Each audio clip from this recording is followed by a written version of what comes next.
ولا تحسبن الله غافلا عما يعمل الظالمون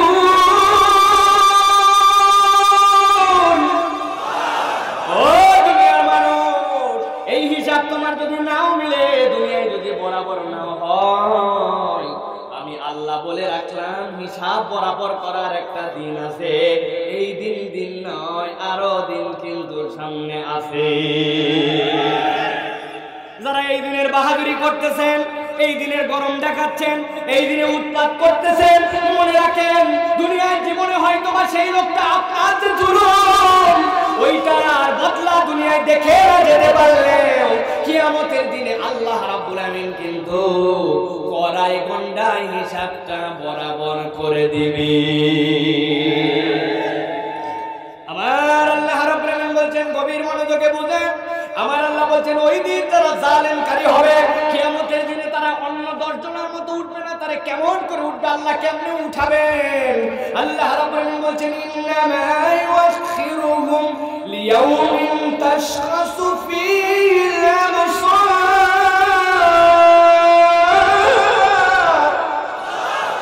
আমার আল্লাহ রাব্বুল আলামিন বলছেন যারা জালেম সারা দুনিয়ার বুকে জুলুম করবে অন্যায় অত্যাচার করবে আমি রব্বুল আমিন কিয়ামতের দিনে 3 ধরনের চেহারা দিয়ে তাদেরকে উঠাবো এক নম্বর চেহারা তাদের হবে লক্ষ লক্ষ মানুষের মধ্যে থেকে ওই মানুষগুলার চোখগুলাকে আল্লাহ স্থির বানায় দিবেন আর কোনোদিন জালেমরা চোখের পলক ফেলতে পারবে না আল্লাহু আকবার আমরা যে আল্লাহ রাব্বুল আলামিনের প্রতি খুশি এই যে আল্লাহ রাব্বুল আলামিন আমাদের প্রতি অনুগ্রহ করছেন আমরা দেখতে পাই আমাদের সমাজের একটা শ্রেণী এই যে আল্লাহ রাব্বুল আলামিনের অনুগ্রহ এইটাকেও নিজেদের ক্রেডিটের মধ্যে নিয়ে আমাদের অনেকের ঈমান থেকে ঈমান হারা করার জন্য এই কথাগুলোকেও কাজে লাগায়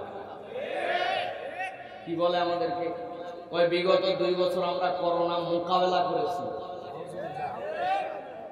আমরা উপযুক্ত সময় আপনাদেরকে হাত ধোয়াইছিলাম উপযুক্ত সময় আপনাদেরকে সামাজিক ডিসটেন্সে রাখছিলাম উপযুক্ত সময় আমরা স্বাস্থ্যবিধি মানার জন্য পরামর্শ দিয়েছিলাম উপযুক্ত সময় আমরা লকডাউন দিয়েছিলাম এই জন্য করোনা আমাদেরকে বেশি ক্ষতি করতে পারে না বলে না ভাই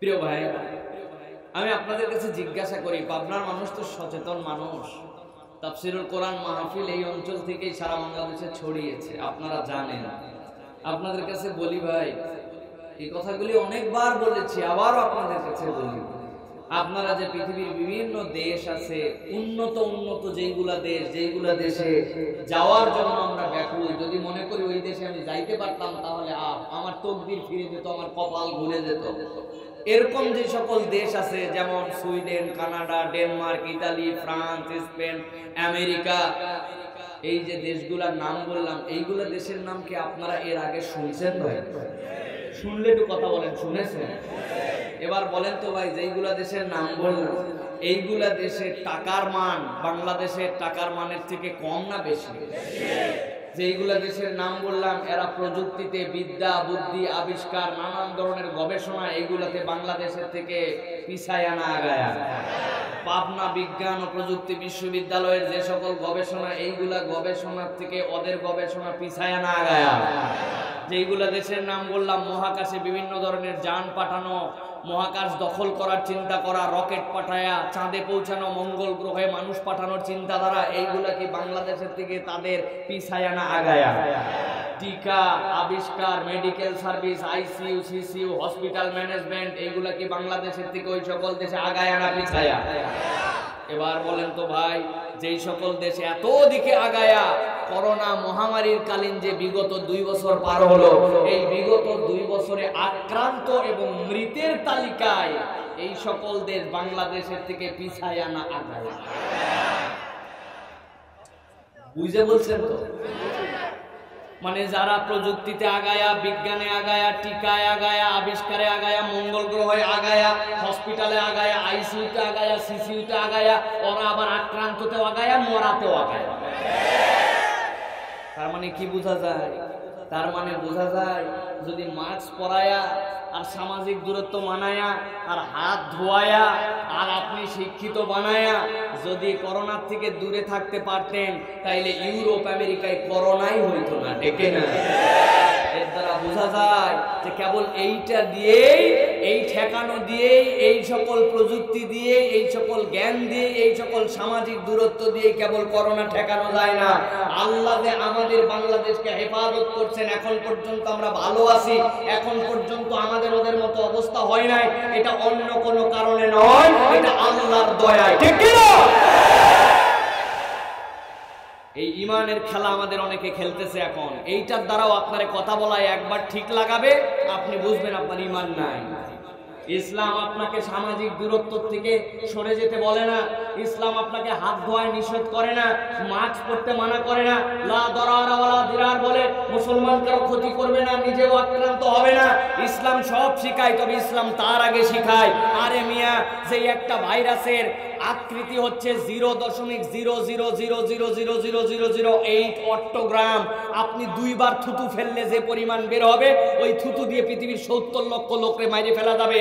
এই ক্ষুদ্রাতি ক্ষুদ্র ভাইরাস, এটা এই সকল দিয়ে ঠেকে নাই। ইসলাম শিখায় এইগুলা মানো, এইগুলা মানা নিষেধ নয়, তবে বিশ্বাস করো আমার আল্লাহ ঠেকাতে চাইলে ঠেকবে, ধরতে চাইলে ঠেকানোর কেউ নাই, ঠিক না? এটা ঈমান। এই ঈমানটাকে মজবুত করেন। এই ঈমান চোররা নানাভাবে আমাদেরকে মগজ ধোলাই দেয়।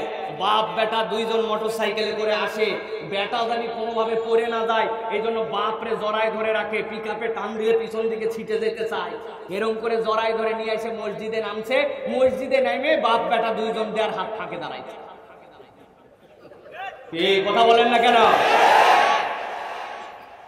এই তো আমাদের সামাজিক দূরত্ব না? হাত ধোয়াইছে, কখন হাত ধোয়াইছে? হাত ধোয়াইছে মসজিদে আসে, ইউনিয়ন পরিষদে ঢুকানোর সময়, রেজিস্ট্রি অফিসে ঢুকানোর সময়। তার আগে কি করছে? মুরব্বী জানেই না যে পায়খানা করার পরে টয়লেট পেপার বা টিস্যু ব্যবহার করা লাগে বা কুলুপ ব্যবহার করেই নাই, ডাইরেক্ট চালাইছে হাত। এরপরে ওই হাত দিয়েই সিটকানি ধরছে, ওই হাত দিয়েই কল বন্ধ করছে, ওই হাত দিয়েই মসজিদে এসে ওযুখানার কল ধরছে, ওই হাত দিয়ে আবার হাত দিয়ে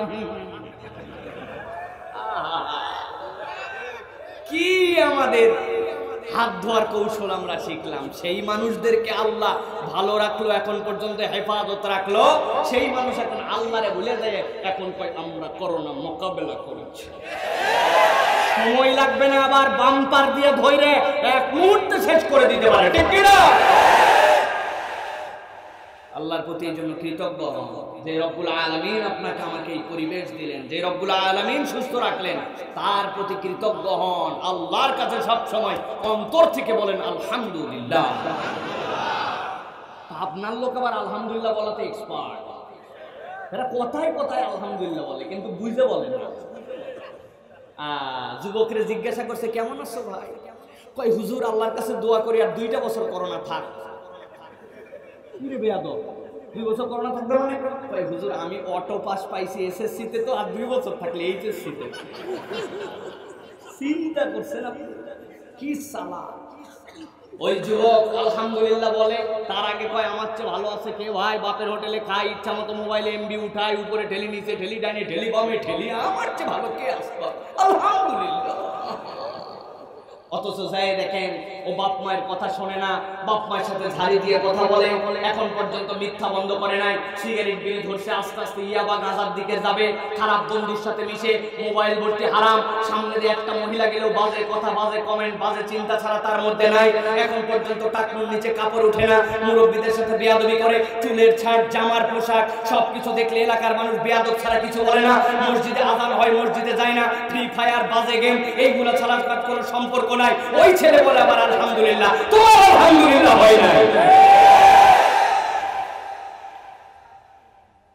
এসব নামাজের পরে বাজারের দোকান বন্ধ করে শহর থেকে ফিরে আসছে ব্যবসায়ী, ইমাম সাহেব সালাম দিয়ে জিজ্ঞাসা করছে আছেন কেমন ভাই? এসার নামাজও পড়ে নাই, আলহামদুলিল্লাহ। আল্লাহ সেই ব্যবসা দিচ্ছে। সেই ব্যবসাতে উনি আলহামদুলিল্লাহ বলে, অথচ হিসাব করলে দেখা যাবে সকাল থেকে মিথ্যা কথা বলে ব্যবসা শুরু করছে, দেশি ডাল বলে বিদেশি ডাল চালায়, মানুষের কাছে ওজনে কম বেশি দিয়ে ধোকা দেয়, মিথ্যা কথা বলে, 11টার সময় কাস্টমারকে বনির কাস্টমার বলে ব্যবসা করার চেষ্টা করে, বিকালবেলা চেনা নাই জানা নাই কয় আপনার মতো পরিচিত কাস্টমার, এই কথা বলে 200-400 টাকার পকেট মারে, ওজনে কম দেয়, মিথ্যা কথা বলে ব্যবসা করে। এইরকম ব্যবসায়ী ও আবার বলে আলহামদুলিল্লাহ। আপনার আলহামদুলিল্লাহ হয় নাই। কতগুলো মুরব্বী আছেন আমাদের, দেখবেন শেষ বয়সে আসছে, আগে কি করছে এখন জামার ঝুলটা একটু বাড়াইছে, দাঁড়িয়ে আস্তে আস্তে ওটা রেখে দিছে, পান খাওয়াই জোর দিছে, খিলাল করে, আসরের নামাজ পড়ার পরে চায়ের স্টলে যায় বসে, ডান পাশে বসে গিবত কমিটির সভাপতি, বামে সেক্রেটারি, উনি ক্যাশিয়ার। এরপরে শুরু হয়ে গেল অমুক দলের কি হলো, তমুক হুজুরের কি হলো, তার কি হলো, এর কি হলো, গিবত, গিল্লা, মিথ্যা, বাজে কথা, অশ্লীলতা, অসভ্যতা কোনোটাই বাদ দেয় নাই। কোনো মহিলা গেলেও এখন পর্যন্ত বাজে চিন্তা অন্তর থেকে বাদ দেয় নাই। উনারে জিজ্ঞাসা করবেন কেমন আছেন ভাই, উনি খিলাল করতে করতে বলবেন আলহামদুলিল্লাহ ভালো আছি। খাবুলে তো মাহালু।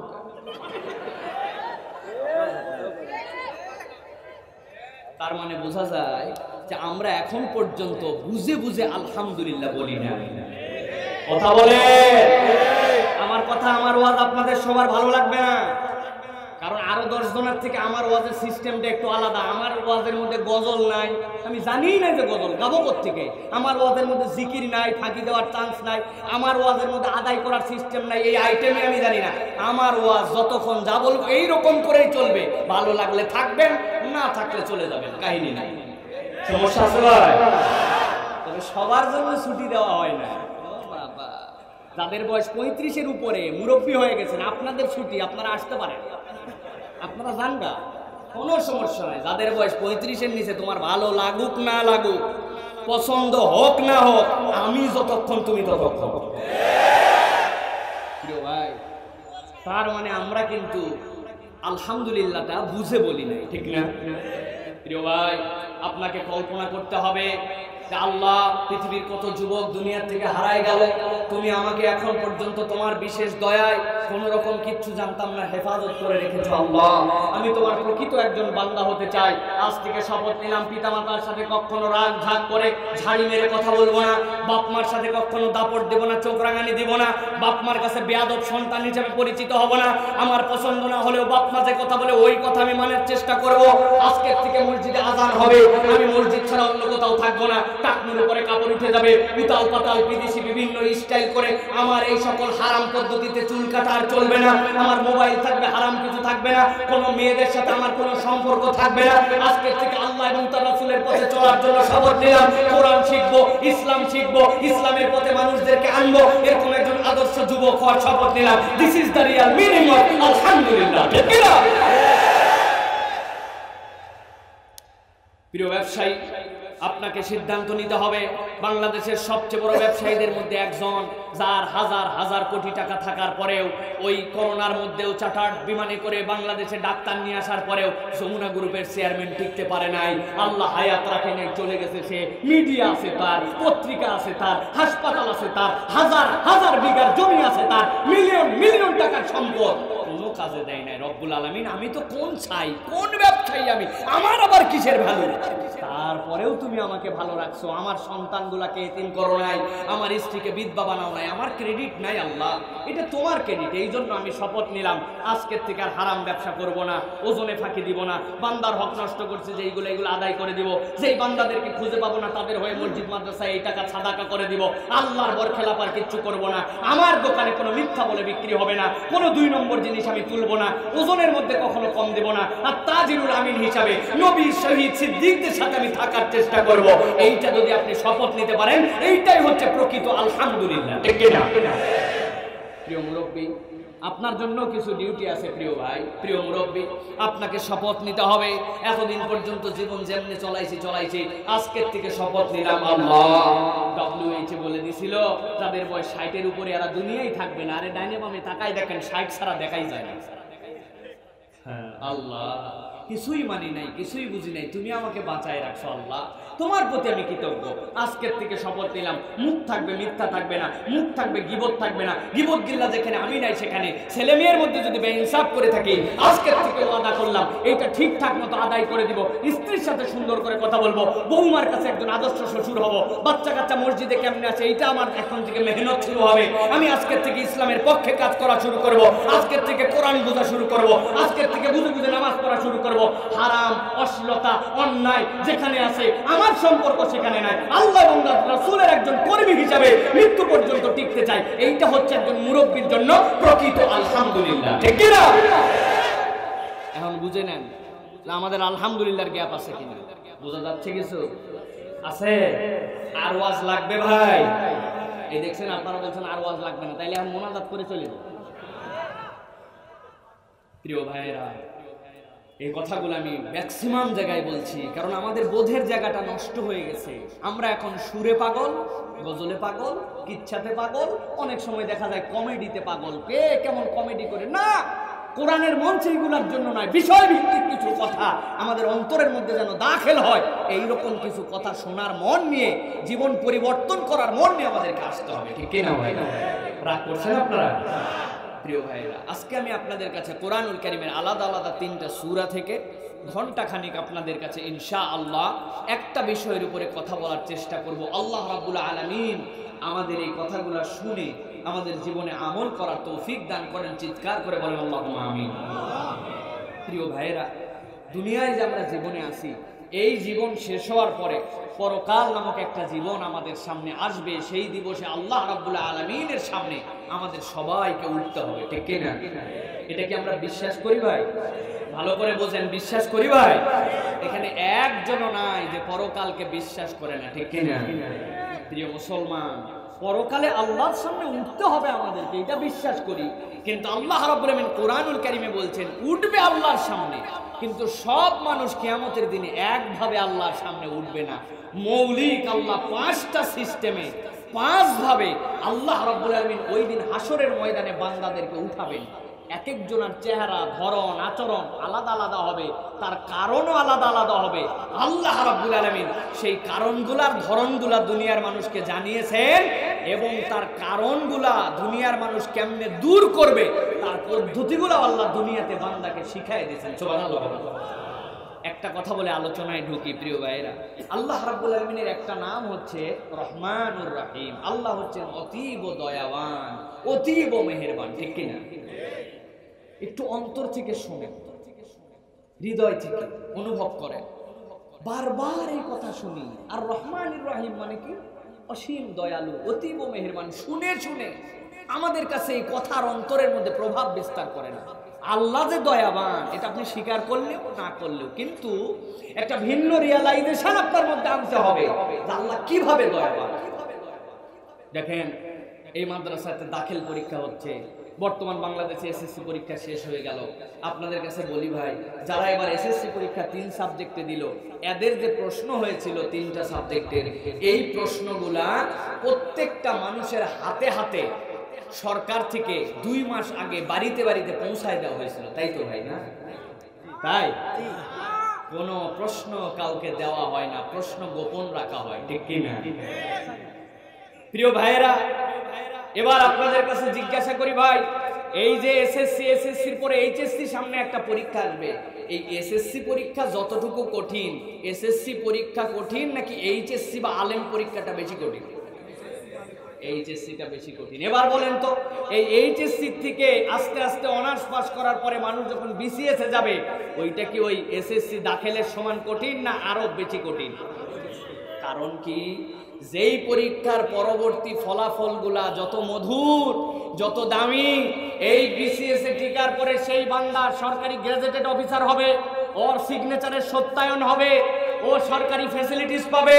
এটা সস্তা পরীক্ষা নয়, এই জন্য ওর প্রশ্নগুলাও আটকায় রাখা হয়, কঠিন করা হয়, কঠিন ভাবে পরীক্ষা নেওয়া হয়, ঠিক কিনা? কিন্তু প্রিয় ভাইরা, একটু খেয়াল করেন, কতবার না খেয়াল করেছেন, আমরা বলেই যাই আপনাদের কাছে, আপনার এই দুনিয়ার জীবনের সাথে পরকালে আল্লাহর সামনে দাঁড়াতে হবে। দাঁড়ানোর পরে মানুষের অবস্থা কি হবে, মানুষ কেমনে কেমনে উঠবে, মানুষ ওই অবস্থায় উঠলে তাদের হাইসিয়াত কেমন হবে, পরকালের ওই দিন কত ভয়াবহ হবে। আমার আল্লাহ রাব্বুল আমিন বলছেন ওই দিন যে পাশ করবে সে জান্নাতে যাবে, ফেল করলে জাহান্নামে যাবে। তাহলে জান্নাত কত অসীম, সেই জায়গায় যারা যাবে সেই পরীক্ষার তো প্রশ্ন পত্র টত্র সব গোপন করে একদম ক্রিটিক্যাল করে ফেলার কথা। কিন্তু আল্লাহ রাব্বুল আমিন নিজেকে রহমানুর রহিম বলে মানুষ একটাও যেন না আটকায়, প্রত্যেকটা মানুষ যেন জান্নাতে যেতে পারে। কিয়ামতের দিনে যে 5 ধরনের মানুষ উঠবে, এই মানুষগুলার কি দোষ ত্রুটি, কেমনে সেইগুলার থেকে উত্তরণ ঘটাবে। একজন শিক্ষক পাঠায়া, যুগে যুগে ওলামায়ে কেরাম পাঠায়া কোরআনকে অবিকৃতভাবে কিয়ামত পর্যন্ত সংরক্ষণ করে আল্লাহ বান্দাকে জান্নাতে নেওয়ার জন্য কন্টিনিউ প্রশ্ন ফাঁস করে দিয়ে বান্দার প্রস্তুতি নিচ্ছেন। এই জন্যই তিনি রহমান এবং রহিম। আমার আল্লাহ রাব্বুল আলামিন কোরআনুল কারীমের মধ্যে সূরা ইব্রাহিমের 42-43 নম্বর আয়াতের মধ্যে তাওরাত পৃথিবীর মানুষের কাছে বার্তাটা পরিষ্কার করে দিচ্ছেন। তার আগে আল্লাহ রাব্বুল আমিন বলছেন, ও দুনিয়ার মানুষ, তোমরা মাঝে মাঝে পণ্ডিতি করো, মাথার মধ্যে বুদ্ধি খাটাও, নানান ধরনের কথা বলো। কতগুলা এখন পর্যন্ত বাংলাদেশ সহ পুরা পৃথিবীতে আছে মাঝে মাঝে ইসলাম আর কোরআন নিয়া তারা ইটিস পিটিস করে নিজেদের বুদ্ধি আর প্রমাণ মাঝে মাঝে দেওয়ার চেষ্টা করে। এইটা এই যুগ থেকে নয়, এইটা মুহাম্মদ সাল্লাল্লাহু আলাইহি ওয়াসাল্লামের যুগ থেকেই রয়েছে। মুহাম্মদ সাল্লাল্লাহু আলাইহি ওয়াসাল্লামের যুগে যে আবু জেহেল উতবা সাইবা ছিল, ওদের চেলা চামুন্ডা চলতে চলতে পাবনা পর্যন্ত এসে পৌঁছাইছে। কিন্তু আল্লাহ রাব্বুল আমিন বলছেন দুইটা চ্যালেঞ্জের কথা। আল্লাহ রাব্বুল আমিন বলে রেখেছেন, ওই আরবের মধ্যে যারা ভাষার দিক দিয়ে পণ্ডিত ছিল, যাদের জ্ঞানের কোনো অভাব ছিল না, আরবির পাণ্ডিত্য যাদের ছিল, আমার আল্লাহ তাদের জন্য বলেছিলেন, যদি সাধ্যের মধ্যে কুলায়, যদি তোমাদের জ্ঞান গরিমা এত হয়, তাহলে আমি আল্লাহ যে কোরআন অবতীর্ণ করেছি এরকম একটা সূরা নয় বরং একটা আয়াত অবতীর্ণ করে নিয়েছে, মানুষকে দেখাও। আল্লাহর চ্যালেঞ্জ আজকে 1450 বছর হতে যায়, কোরআনের সমকক্ষ একটা আয়াত দুনিয়ায় নাই, ঠিক কি না? এটা এক শ্রেণীর জন্য কমন চ্যালেঞ্জ। আরেক শ্রেণীকে আল্লাহ রাব্বুল আমিন বলে দিয়েছেন, দুনিয়ায় যারা কোরআন নিয়ে কথা বলে, কোরআনের বিধান নিয়ে কথা বলে, ইসলাম নিয়ে বিভিন্ন ধরনের কথা বলে, আল্লাহ এবং তার রাসূলকে নিয়ে কথা বলে, আমার আল্লাহ রাব্বুল আমিন তাদের জন্য বলে দিয়েছেন, আমি কোরআনকে অস্বীকার করা লাগবে না, পুরা কোরআনকে বাতিল বলা লাগবে না। তোমাদের যদি সাধ্যে কুলায় আর তোমাদের যদি সামর্থ্যের মধ্যে থাকে, আমি আল্লাহ কোরআনে অল্প একটু একটা আয়াতে কারিমা দিয়েছি, এইটা একটু অস্বীকার করে দেখাও তো। আল্লাহ রাব্বুল আমিন তাদের জন্য বলেছেন, কুল্লু নাফসিন যায়িকাতুল মাউত, পৃথিবীতে প্রাণ আছে যার মৃত্যুবরণ করবে সে। বান্দা তোমার কত বড় ক্ষমতা একটু দেখাও তো। 60, 70, 100, 200, 250 বছর বাইসে একটু বলো কোরআনের এই আয়াত মানি না। আল্লাহ এমন জায়গায় আটকাইছেন কিয়ামত পর্যন্ত কারো সাধ্যে কুলাবে না, ঠিক না? আমার আল্লাহ রাব্বুল আমিন বলছেন, তাহলে কিয়ামতের দিন সবাইকে আল্লাহর সামনে উঠতে হবে। তুমি চাইলেও না চাইলেও, স্বীকার করলেও না স্বীকার করলেও, পণ্ডিতি করলেও না করলেও, আমি আল্লাহ এই জন্য বলছি, কিয়ামতের দিনে যখন মানুষ উঠবে, দুনিয়ায় আল্লাহর ব্যাপারে কি ধারণা করে তুমি? আল্লাহ বলছেন, ওয়ালা তাহসাবান্নাল্লাহা গাফিলান আম্মা ইয়ামালুজ যালিমুন।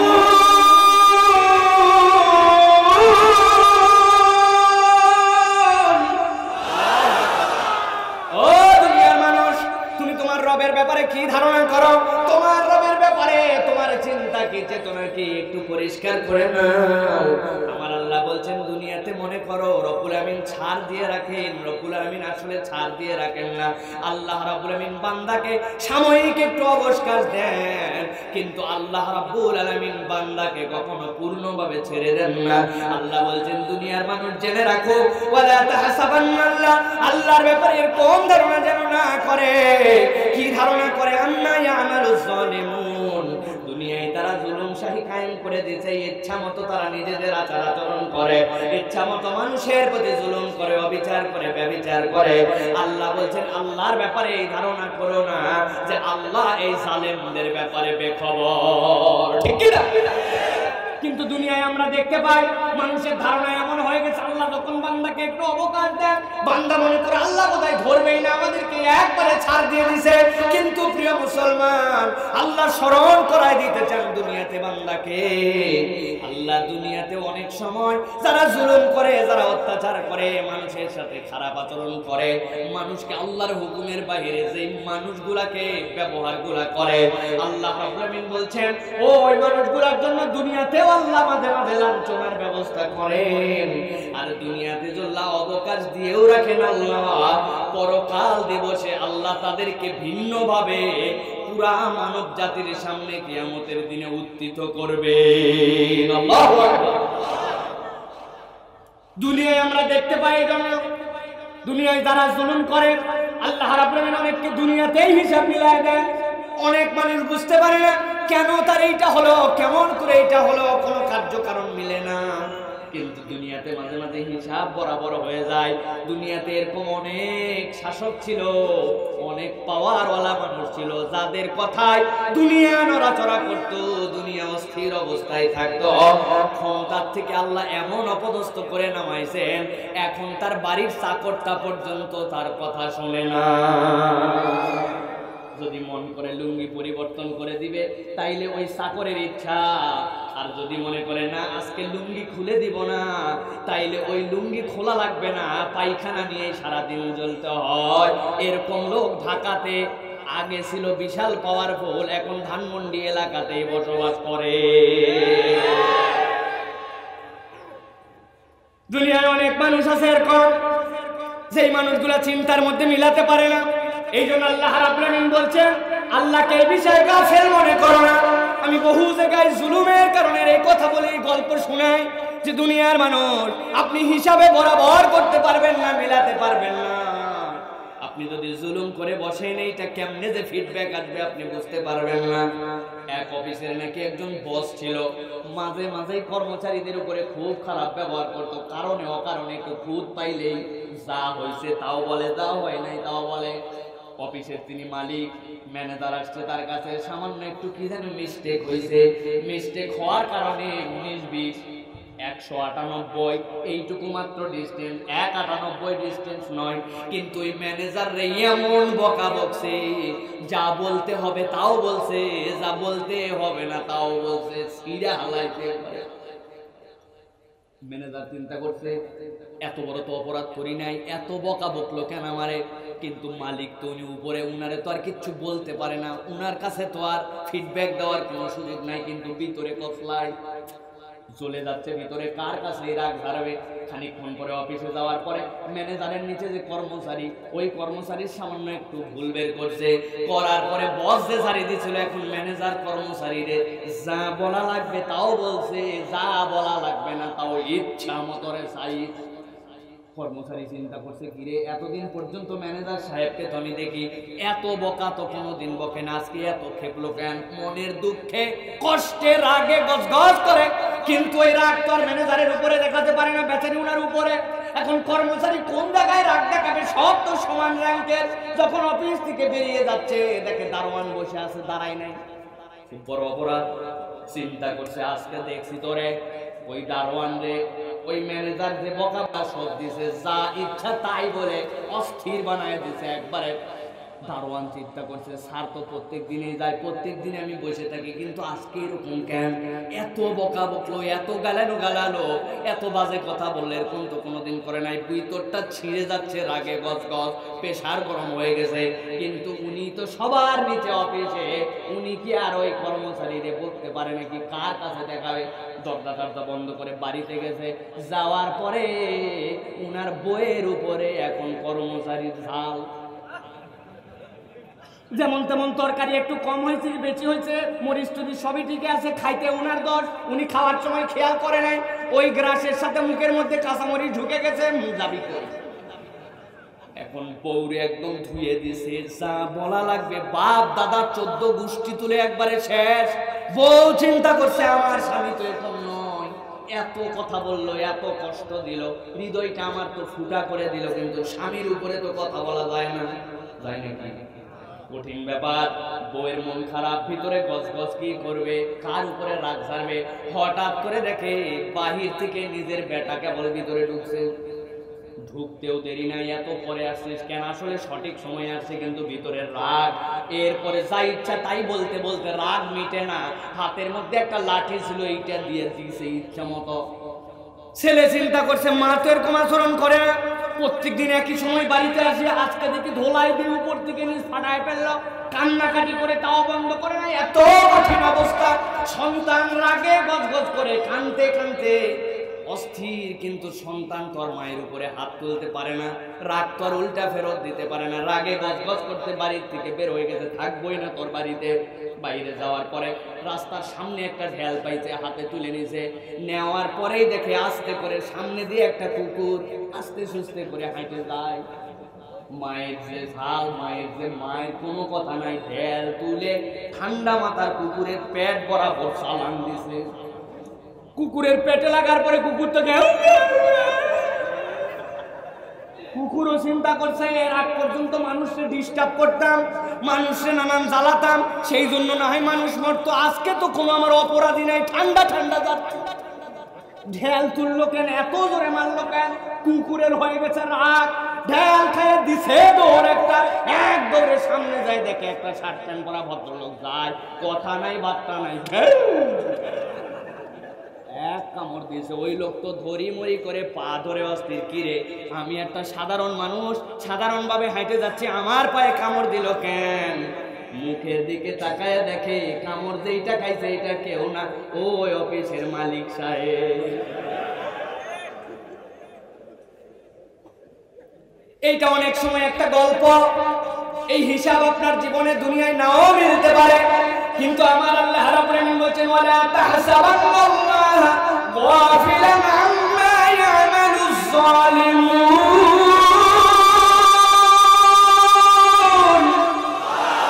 ও দুনিয়ার মানুষ, এই হিসাব তোমার যদি নাও মিলে, দুনিয়ায় যদি বরাবর নাও হয়, আমি আল্লাহ বলে রাখলাম হিসাব বরাবর করার একটা দিন আছে।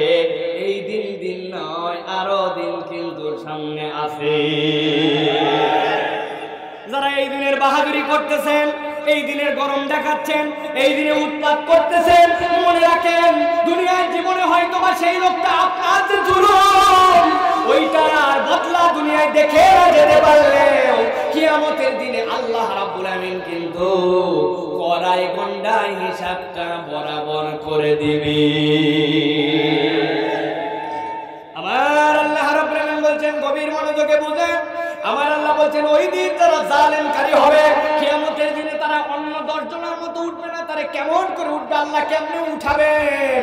আল্লাহ রাব্বুল আমিন বলছেন ইন্নামা ইউআখিরুহুম লিয়াউমিন তাশখাসু ফীহিল আবসার।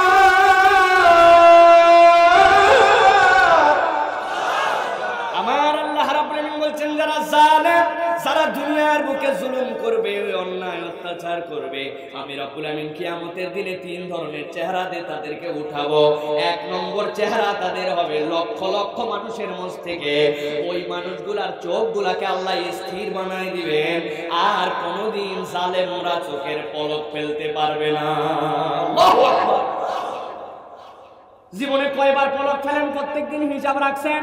23,000 বার একটা মানুষ পলক ফেলে, কমসে কম 23-এর উপরে আপনার পলক পড়ে। কেন আপনি চোখের পলক ফেলেন জানেন নাকি? আপনার চোখের মধ্যে একটা ফ্লুইড আল্লাহ রাব্বুল আমিন দেন, আপনার রেটিনা যে দর্শন দেয়, রেটিনার যে পাওয়ারটা টিকায় রাখতে হয়, এইটা আপনার ধুলা, এইটা আপনার ঠান্ডা আবহাওয়া, এটা আপনার গরম আবহাওয়া, এটা আপনার প্রতিকূল আবহাওয়া, এইগুলাতে নষ্ট করে দিতে চায়। আল্লাহ বলতে হয় না, কোনো চার্জ দেওয়া লাগে না, কোনো ব্যাটারি লাগে না, কোনো কিচ্ছু লাগে না, অটোমেটিক সফটওয়্যার যখন লাগে তখনই রব্বুল আলামিন চোখের পলক ফেলায় ফেলায় বান্দা যেন দেখতে পারে, সেই ব্যবস্থা আল্লাহ কায়েম রাখে। আমার আল্লাহ রাব্বুল আলামিন বলছেন কিয়ামতের দিনে যারা জালেম হবে, আমি আল্লাহ রাব্বুল আলামিন প্রথম তাদের জন্য কিয়ামতে উঠাবো। ওই মানুষগুলার চোখের পলক আর ফেলতে দিব না, চোখগুলাকে আমি রব্বুল আলামিন স্থির বানায় ফেলবো। দুনিয়ায় যত ভিআইপি যা ছিল না কেন, যাদের চোখের পলক আর পড়বে না, ওই দুনিয়ার ফকির মিসকিনটাও বুঝে ফেলবে এই লোকটা নিশ্চয়ই জালেম হিসাবে আজকে ধরা পড়ে গেছে। ঠিক না? আমার আল্লাহ রাব্বুল আমিন বলছেন কেবল তাই নয়, তাদের জন্য আরো দুইটা ব্যবস্থা থাকবে। মুহতিনা মুকনিরুসিহিম লা ইয়ারতাদু ইলাইহিম তারফুহুম ওয়া আফিদাতুহুম হাওয়া।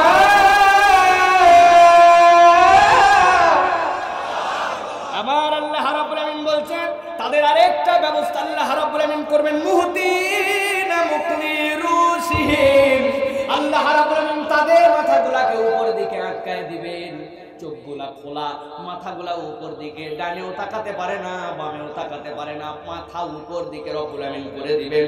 আল্লাহ বলছেন 1 নম্বর চোখ বিস্ফোরিত, 2 নম্বর মাথাগুলা গেডি আটকায় যাবে, উপর দিকে তুলে দিয়েছেন আল্লাহ রাব্বুল আমিন, পাবলিক যেন চিনতে পারে এটা কোন অপরাধের অপরাধী। আল্লাহ বলছেন 3 নম্বর তাদের জন্য সবচেয়ে বড় শাস্তি যেটা হবে, আল্লাহ বলছেন ওয়াফিদাতুহুম হাওয়া, তাদের অন্তরকে আল্লাহ হতাশা আর উদাসীনতায় ভরায় দিবেন, তাদের অন্তরের মধ্যে আর কোনো আশা থাকবে না। আশা না থাকলে কি হবে? অনেকেই ভাবতেছেন এটা আবার কেমন আযাব। ভালো করে বোঝেন, আপনি দুনিয়াতে যত আমল করেন, আপনি দুনিয়াতে যত ইবাদত করেন, আপনি দুনিয়াতে যাই করেন না কেন, দুনিয়াতে কোনো একটা মানুষ গ্যারান্টার নয় তার 2টা রাকাত নামাজ, একটা রোজা কবুল হয়েছে বলতে পারবেন। যেমনে রোজা করি আমরা, যেমনে নামাজ পড়ি 2 রাকাত 200 বার বিভিন্ন দিকে মন যায়, বিভিন্ন ভাবে চিন্তার মধ্যে পড়ে যায়। আমরা চিন্তা করি কেমনে আমার ব্যবসা চলবে, কেমনে আমার দোকান চলবে, কেমনে আমার চিন্তা চলবে, এই চিন্তার হতাশার মধ্যে জীবন কাটাই আমরা, অস্থির হয়ে যায় আমরা। 2 রাকাত নামাজে আমাদের এরকম খবর নাই। তাহলে বান্দা কিয়ামতের দিনে কেমনে বাঁচবে, কিয়ামতের দিনে কেমনে টিকবে? আল্লাহ রাব্বুল আমিনের রাসূল বলছেন দুনিয়ার মানুষ জেনে রাখো, আমল দিয়ে কিয়ামতে পার পাওয়া যাবে না, আল্লাহর দয়া ছাড়া উপায় থাকবে না। ঠিক না? কিয়ামতের দিনে আল্লাহ কতগুলা মানুষকে কাছে ডেকে নিয়ে আসবেন, মানুষগুলো আল্লাহর কাছে চলে আসবে। আল্লাহ রাব্বুল আমিন কাছে আসার পরে বান্দাকে 1 to 1 জিজ্ঞাসা করেন, বান্দা এই অপরাধ করছিলি কিনা? বান্দা মাথা নিচু করে সাথে সাথে বলবে আল্লাহ করছিলাম, আল্লাহ এই অপরাধ, এই অপরাধ, এই অপরাধ। বান্দাকে আল্লাহ একের পর এক দেখাবেন, দেখানোর পরে রব্বুল আমিন বলবেন বান্দা জানিস দুনিয়ায় আমার একটা নাম ছিল, কি নাম? আল্লাহ বলবেন সাত্তারুল উয়ুব। আমি বান্দার দোষ যদি প্রকাশ করে দিতাম, আজকে সকাল থেকে এই যে আলোচনা রাখ পর্যন্ত যতগুলা মনের গুনাহ, যতগুলা চোখের গুনাহ, যতগুলা অন্তরের গুনাহ, এইগুলা যদি আল্লাহ কপাল দিয়া নিয়ন সাইনের মতো একবার লিখে দিতেন, যেরকম আপনার মসজিদের সামনে লেখা ওঠে, রাস্তায় লেখা ওঠে আল্লাহুম্মা আফতাহলি আবওয়াব রাহমাতিক, বারবার পার হয়ে যাচ্ছে, লেখা নিয়ন সাইনে চলে যায়। বঙ্গবন্ধুর জন্ম শতবার্ষিকীর লেখা বারবার উঠে যাচ্ছে, দেখতে পাচ্ছেন আপনি এত মিনিট, এত সেকেন্ড, এতটুকু বাকি আছে। কপালে যদি মাগরিব থেকে এই পর্যন্ত আমার গুনার অন্তরের চিন্তা চেতনার বর্ণনা আসতো, সালাম দেওয়া তো দূরের কথা, থুতু দেওয়ার জন্য মানুষ আসতো না। মন দিয়ে বোঝেন, আমার রব্বুল আমিন এই মানুষকে ডাক দিবেন, মানুষকে বলবেন বান্দা অপরাধ করছিলি কিনা? করছিলাম আল্লাহ, করছিলাম আল্লাহ, করছিলাম আল্লাহ। আল্লাহ বলবেন আমি সাত্তারুল উয়ুব, আমি বান্দা তোর অপরাধগুলাকে, গুনাহগুলাকে গোপন করে রেখেছিলাম, তোর আমলনামায় একটা অপরাধ আমি তালাশ করে দেখেছি। তুই কি জালেম বাসছিলি নাকি? তুই কি অত্যাচারী ছিলি নাকি? তুই জালেম ছিলি নাকি? না না না, আমার বান্দা জালেম ছিল না। আমার আল্লাহ ডেকে বলবেন বান্দা তোর গোপন গুলাকে গোপন রেখে আমি যেহেতু রহমান লিদ দুনিয়া রহিম লিল আখিরা, আমি আল্লাহ তোর গুনাহগুলাকে মাফ করে দিলাম। বান্দা এখন জান্নাতের দিকে রাস্তা নে। এই আশা প্রত্যেকটা মানুষের অন্তরে ওই দিন আল্লাহ রাব্বুল আমিন ঢুকায় দিবেন। কিন্তু আল্লাহ রাব্বুল আমিন বলছেন তুমি যদি জুলুমকারী হও, আল্লাহ বলছেন ওয়াফিরাতুহুম হাওয়া,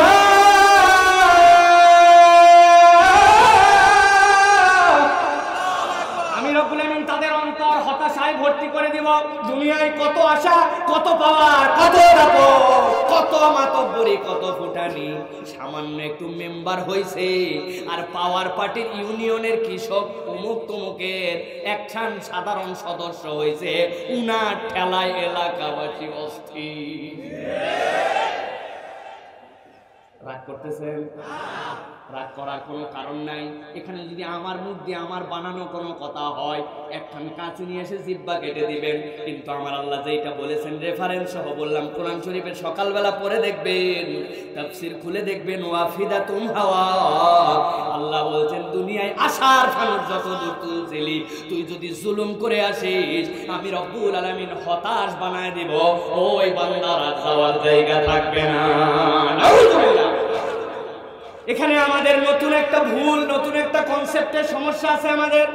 আমরা যখনই জালেমের কথা বলি, যখনই জুলুমের কথা বলি, তখন সরকারকে সম্পৃক্ত করে ফেলি, পাওয়ার পার্টির দিকে আমাদের চোখ চলে যায়। আল্লাহ বলছেন এত দূর চোখ নিও না, আগে একটু চোখটা নিজের দিকে তাকাও। আপনি মাদ্রাসার শিক্ষক, আপনাকে সরকার বেতন দেয়, গভর্নমেন্টের বেতন খান, গভর্নমেন্টের ওই টাকাটা জনগণের ট্যাক্স থেকে নানান ফান্ড থেকে আসে। আপনার ডিউটি সকাল 9টা তো বিকাল 5টা। আপনি এলাকার মধ্যে থাকেন, সকল শিক্ষকের মধ্যে সুসম্পর্ক, এই জন্য আপনি মাঠের ঘাটের সব কাজ শেষ করে 11টায় অফিসে আসেন, আসার পরে 9টায় ঢুকেছেন লেখেন, আবার জোহরের নামাজ পড়ে চলে যান, যাওয়ার সময় বিকাল 5টার সিগনেচার করে চলে যান। মাস শেষে পুরা বেতন আপনি বলৎকরণ করেন। আপনি বেশি ফুটানি মারায়েন না, আপনিও আল্লাহর কাছে কিন্তু জালেম হিসাবে উঠবে।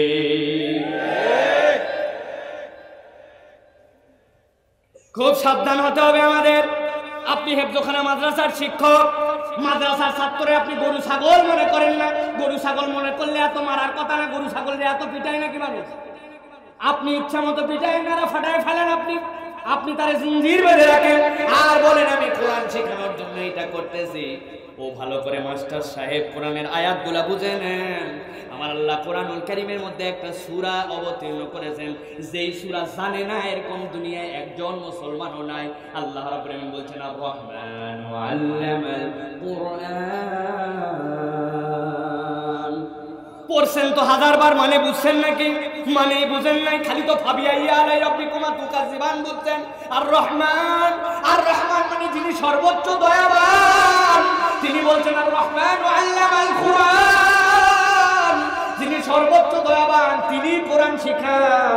কখনো মাথা কাটায় দেখছেন নাকি? আল্লাহ বলছেন নাকি আল কাহার, আল ওয়াহাব, আল আজিজ, আল কাদির, আল্লামাল কোরআন আল্লাহ বলছেন? বলেন নাই। তার মানে বোঝা যায় কোরআন শিখাবে যে সবচেয়ে রহম দিলওয়ালা হবে সে। আপনার অন্তর এমন শক্ত হয়ে গেছে, আপনি মানুষের বাচ্চারে ইচ্ছা মতো মারেন, আপনি এর নাম দিয়েছেন কোরআন শেখানো। এইটা কোরআন শেখানো ফরজ নয়, ফরজ নয়, বরং আল্লাহর কাছে এই মায়ের হিসাব আপনাকে জালেম হিসাবে দেওয়া লাগবে। ফজরের নামাজের পরে মাঠের দিকে রওনা হয়ে গেছে মুরব্বী। আহা, নামাজ মিস করে নাই, দাড়িও লম্বা, কান্দের মধ্যে কোদাল। পাবলিক জিজ্ঞাসা করছে এত সকালে কই যান? কয় বাবা সূর্য উঠলে, রোদ উঠলে আর আগের মতো কাজ করতে পারি না, এই জন্য একটু মাঠে যাচ্ছি ভূমির আলগুলা কাটার জন্য। মুরব্বীর উদ্দেশ্য ভিন্ন, ওনার সাথে যার জমি লাগানো ওই পারের জমিওয়ালা এখনো আল কেটে পারে নাই, উনি তার আগে নিজের আল কাটার নাম করে নিজের জমিটা আধা বিঘা ঠেলতে চান। এরকম মুসলমান পাবনা শহরে না। খালি সরকার জুলুম বললেই সরকারের দিকে নজর গেছে। আপনি যে জালেমের বাপ হয়ে আছেন খবর নিতেন নাকি? আপনার স্ত্রী আপনার পক্ষে সার্টিফিকেট দিবে না, আপনি কোথায় কোথায় তাকে গাড়ি দেন, তার সাথে বান্দির মতো ব্যবহার করেন, দাস দাসীর মতো নিকৃষ্ট আচরণ করেন, তুই তুকারি করেন। পরের মেয়েকে নিয়ে এসে একটুখানি উল্টা পাল্টা হলে হারামজাদি বলেন। একবার ভাবেন না হারামজাদি বলা মানে তার বাপের ঠিক নাই। আপনি যে জুলুম করলেন, এই জুলুমের কারণে আল্লাহ আপনার চোখ উপরে উঠাবে, আপনার গেটি উঁচু করাবে, আল্লাহ আপনার অন্তরেও হতাশা ধরায়া কিয়ামতের ময়দানে ঘুরাবে। বাকিগুলা তো বাকি আছে। প্রিয় মুসলমান, এই জন্য বলবো আগে নিজেদের দিকে তাকান। আর একজন জালেম যেন না হয়, আপনাকে সর্বদা সতর্ক হয়ে চলতে হবে। চলতে ফিরতে বলতে আমার আচার আচরণ সবকিছুতে আমি যেন জালেম না হই। আমি মাজলুম হতে পারি, কিন্তু একটা মানুষ, একটা পাখি, একটা পিঁপড়া, একটা দুনিয়ার সৃষ্টি আমার দ্বারা যেন জুলুমের শিকার না হয়। আল্লাহ বলছেন এইটা ইনশিওর করে আমার কাছে আয়। বাকি অপরাধ বান্দা তোর কত আছে, আমি আল্লাহ রাব্বুল আলামিন তোরে মাফ করার জন্য রেডি। সুবহানাল্লাহ। কিন্তু আমরা সব জায়গায় জুলুম আর জুলুম, আমাদের জুলুমের কোনো শেষ নাই। একটা রাস্তা আমি দেখতে পাই, এই রাস্তা তো স্বাভাবিক, আমি দেখতে পাই এই কাঠের হাতলটা তো স্বাভাবিক, এইগুলার আবার কিছু আছে নাকি?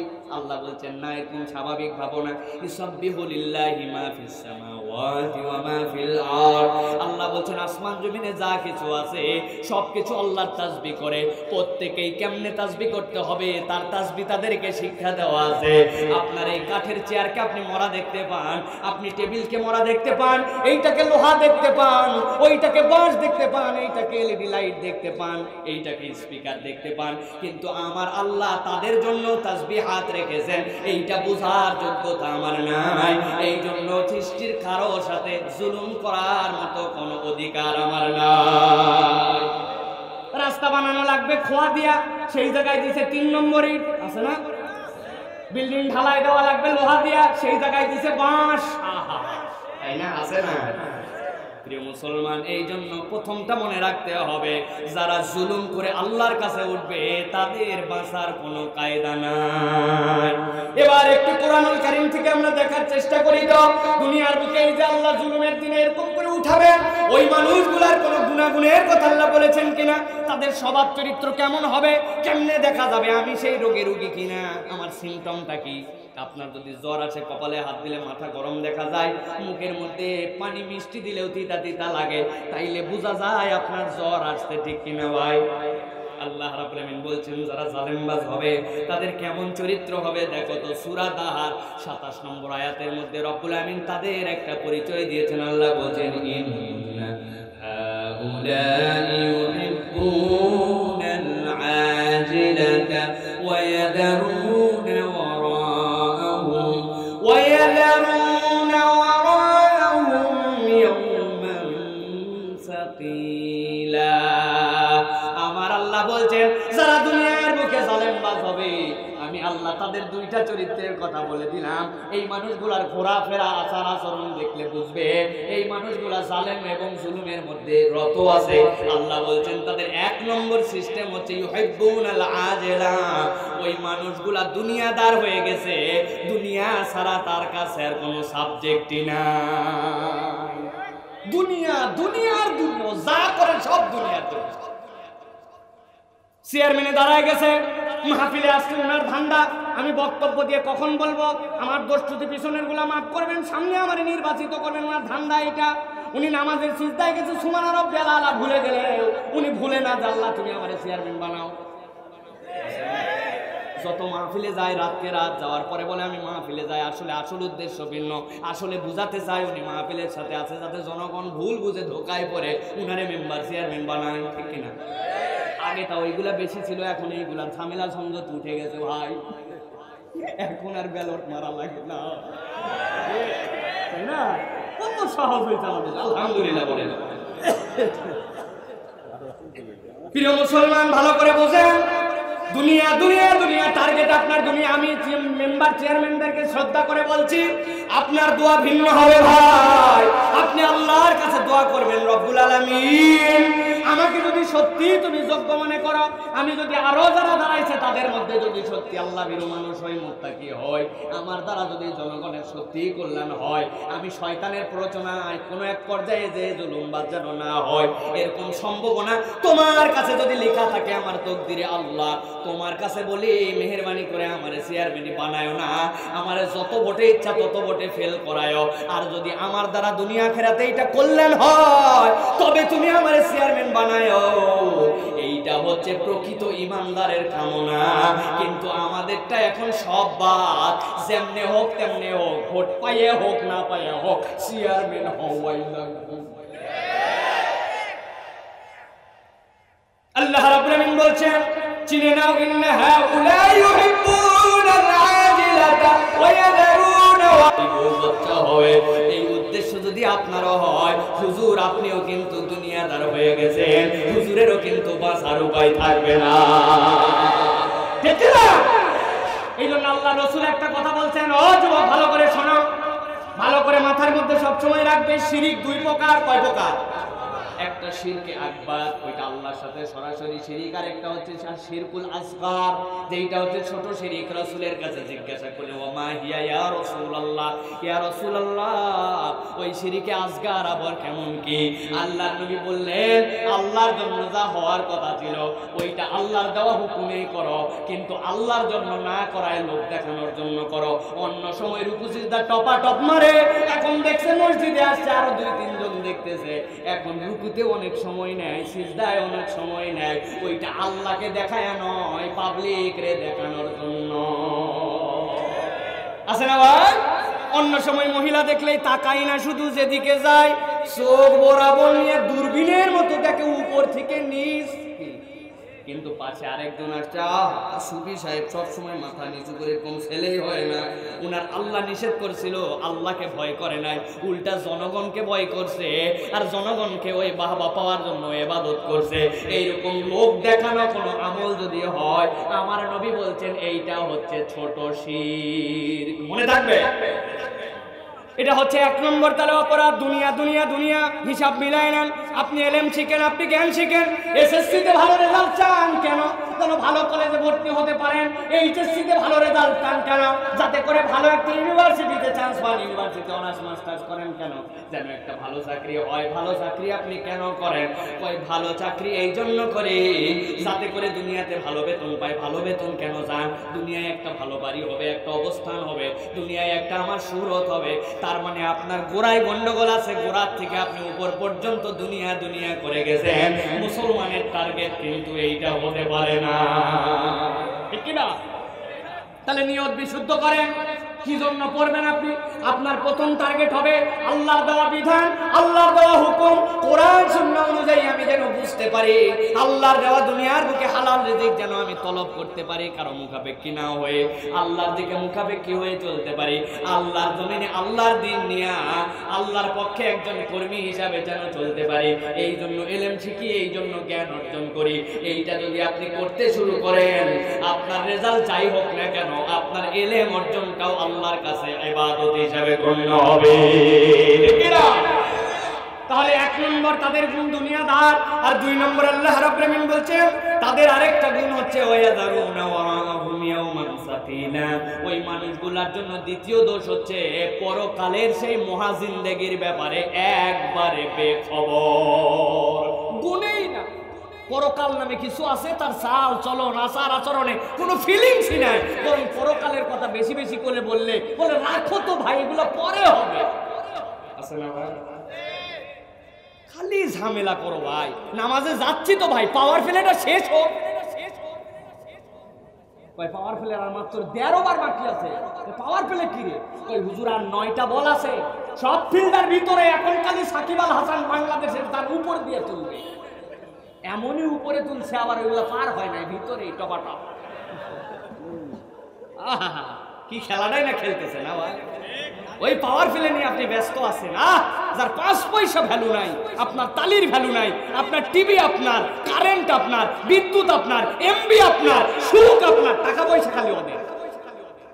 ওরা যে হাইরে গেছে এতগুলা ম্যাচ, মনে করছেন খুব লস? খবর রাখেন, একটা টি-20 খেললে কত ডলার পায়? বাংলাদেশি প্লেয়াররা হারুক কি জিতুক প্রায় $1500 প্রতি ম্যাচে ম্যাচ ফি পায়। জামা কাপড় পোশাক আশাক থাকা মাসের বেতন বাদ, খেললেই হারুক কি জিতুক $1500। আপনি পুরো 1.5 মাসে $1500 চোখে দেখেন নাই জীবনে, আর ওই 1 ম্যাচে কামাই করতেছে। আপনি পাওয়ার প্লে নিয়ে ব্যস্ত আছেন। বুঝো যুবক, আল্লাহ রাব্বুল আলামিনের কথা বুঝো। আল্লাহ বলছেন ওয়ায়াযারুনা ওয়ারাহুম ইয়াওমান সাকিলা। পরকালে যে নামাজের হিসাব দেওয়া লাগবে, তুই পাওয়ার প্লের নাম দিয়ে, ব্যবসার নাম দিয়ে, নানান অজুহাত দিয়ে তুই ওইটারে বাদ দিলি। আল্লাহ বলছেন এই 2টা গুণওয়ালা খালি দুনিয়াদার, আর যারা পরকালের কথা বলে না, এদের সাথে মুসলমান দোস্তি রাখবে না, সম্পর্ক রাখবে না। যদি রাখে তাহলে জুলুমে পতিত হওয়ার সম্ভাবনা আছে, ঠিক কি না? আল্লাহ রাব্বুল আলামিন এরপরে বলছেন, খেয়াল করেন, 1 নম্বর চিত্র এটা জালেমদের জন্য কিয়ামতে উঠার। 2 নম্বরে কারা উঠবেন? আল্লাহ রাব্বুল আলামিন বলছেন 2 নম্বরে আল্লাহ রাব্বুল আলামিন আরেকটা শ্রেণীকে কিয়ামতের দিন আল্লাহর সামনে উত্তোলিত করবেন। তাদের পরিচয় আল্লাহ দিচ্ছেন, ওয়ালাউ তাওয়াইদিল মুজরিমুনা নাকিসু রুসিহিম ইনদা রাব্বি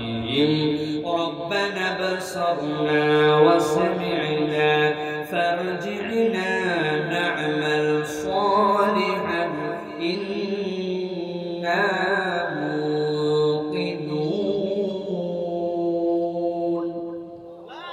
আমার আল্লাহ রাব্বুল আলামিন বলছেন সূরা সাজদার মধ্যে, আল্লাহ রাব্বুল আলামিন বলছেন হে রাসূল ভালো করে বুঝেন, আল্লাহ রাব্বুল আলামিন বলছেন ওয়ালাউ তারা ইদিল মুজরিমুন, হে রাসূল যদি আপনি দেখতেন ওই দিন যারা মুজরিম হবে তাদের অবস্থা কি।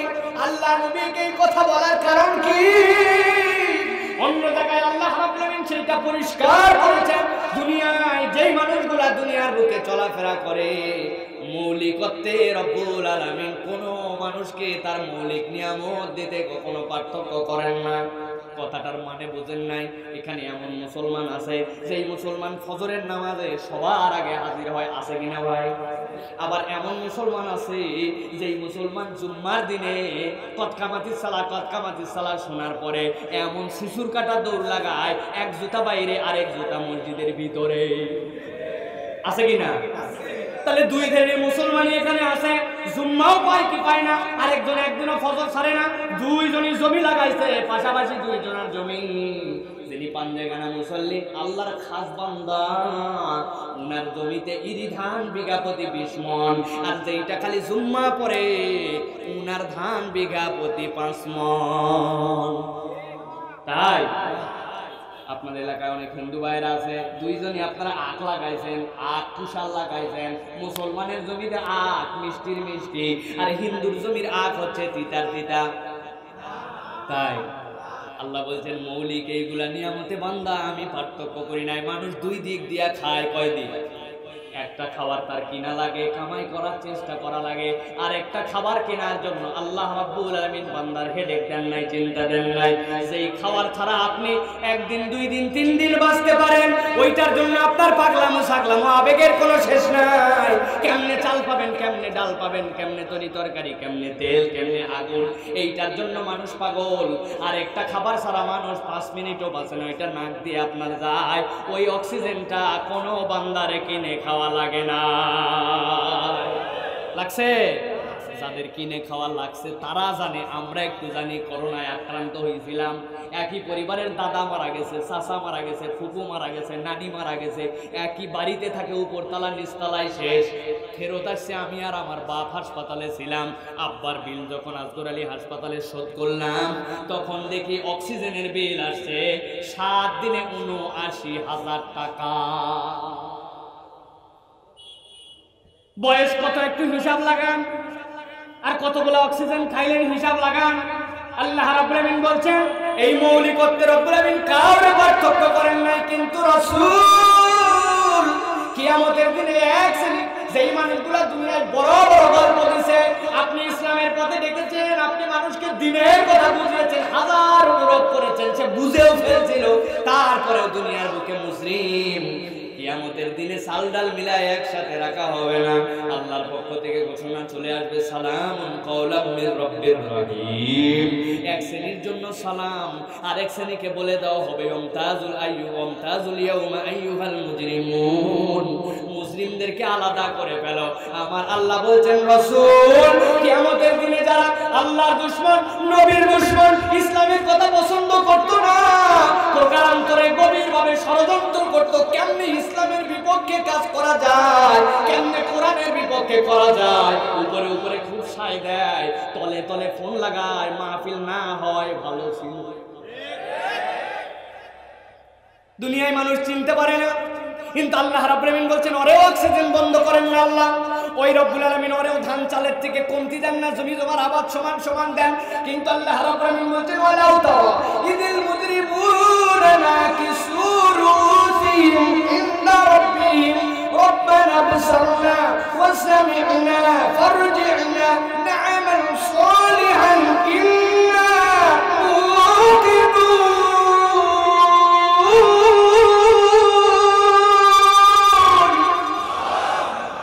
আমার আল্লাহ রাব্বুল আলামিন বলছেন কিয়ামতের দিনে এই শ্রেণীর লোকদেরকে ভিন্নভাবে উঠানো হবে।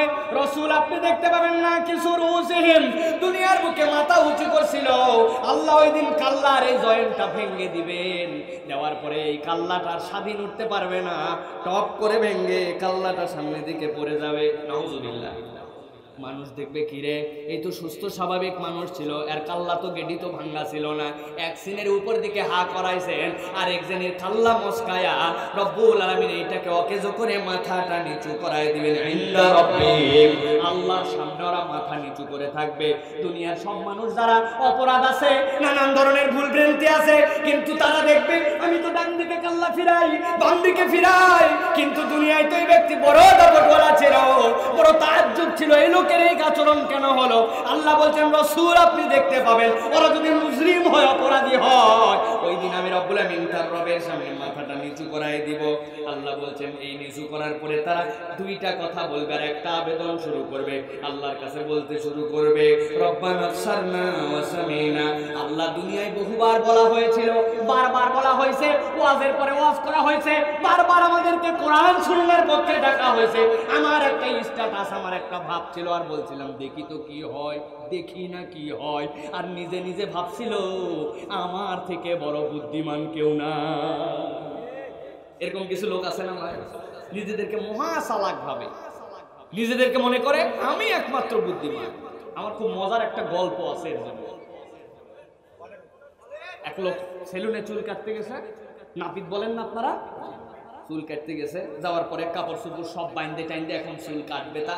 এখন নাপিত বেচারি ওই লোকের খালি বলতেছে যে ভাই আমাদের এলাকায় একটা হেপি বোকা ছেলে আছে, আপনি দেখবেন। ও চিন্তা করছে আমি চুল কাটাতে এসেছি, আমি কি দুঃখে বোকা দেখি, কিন্তু ওর আগ্রহ ভাই একটু দেখবেন ভাই এটা হেপি বোকা আছে। শেষে চিন্তা করছে চুল কাটার ফাঁকে যদি এটা বোকা দেখা যায় দেখি, বলছে ডাক দাও।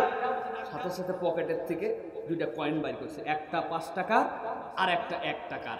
1 টাকার কয়েনটা টেবিলের উপর রাখছে, 5 টাকারটা হাতে নিছে, নিয়ে দরজা খুলে ডাক দিছে। বাইরে একটা পোলা ঘুরতেছিল, বাচ্চা দিকে দিকে দিকে দৌড়ায় বাচ্চা ঘরের ভিতর ঢুকছে। ঢুকার পরে বলতেছে এই দেখ আমার হাতের মধ্যে 5 টাকার কয়েন চিনিস? টেবিলের উপর 1 টাকার কয়েন চিনিস? চিনি। কই এই দুইটার মধ্যে কোনটা নিবি? কই টেবিলেরটা। টেবিলেরটা নিবি বলছে, 1 টাকার কয়েন আর হাতে দিছে, বাচ্চা বাইরে হয়ে চলে গেছে।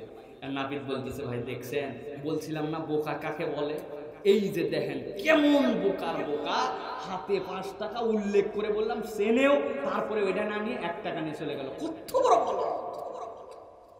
নাপিতের এই কথা শুনে লোকও চিন্তা করছে তাই তো, এত গাদা মানুষ হয়। চুল টুল কাটা শেষ, টাকা পয়সা দিয়ে বাইরে গেছে, যাই দেখে ওই পিচ্ছি যেটা বোকা বানালো একটু আগে, ও একটা আইসক্রিম নিয়ে মুখের মধ্যে চুষতেছে আর মাঠের মধ্যে ঘুরতেছে। আমরা ডাক দিছে দৌড়াই আসতে পিচ্ছি, বলে কি হয়েছে ভাই তুই এত বোকা কেন? কই কেন? কই এই যে তোরে আমারে বললো বোকা দেখবেন, এই কথা বলে ভিতরে ঢুকালো। ঢুকানোর পরে 5 টাকার কয়েন হাতে নিল, 1 টাকা টেবিলের উপর রাখলো, কোনটা নিবি বললো, তুই 1 টাকা নিয়ে চলে গেলি, তুই বোকা কেন রে? কই ও ওই এই কথা আগে বলবেন না। কই শোনেন, এই যে চালাক আর বোকা বানানোর খেলা, এটা বিগত 3 মাস ধরে চলতেছে। প্রতিদিন এইটা দেখায়, আমি 1 টাকার কয়েন নিয়ে চলে যাই। এই চালাক বোকা খেলা দেখাতে যে 3 মাসে তার 90 টাকা গেছে। আর আমি যদি একদিন 5 টাকার কয়েন নিয়ে চলে আসি, তাহলে তো বুঝে ফেলবে চালাক, পরের দিন থেকে আইসক্রিমের পয়সা দিবে কেটা? দুনিয়ায় আপনি মনে করছেন বাপরে বাপ আপনি একাই চালাক, আর কোন চালাক বোধহয় দুনিয়ায় নাই।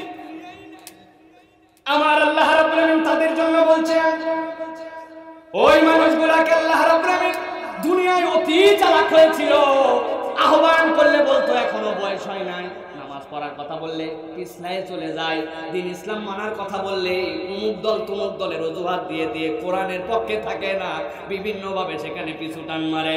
আমার আল্লাহ বলছেন না কি শুরু ওই মানুষগুলা কয়দিন মাথা নিচু করে দেওয়া হবে।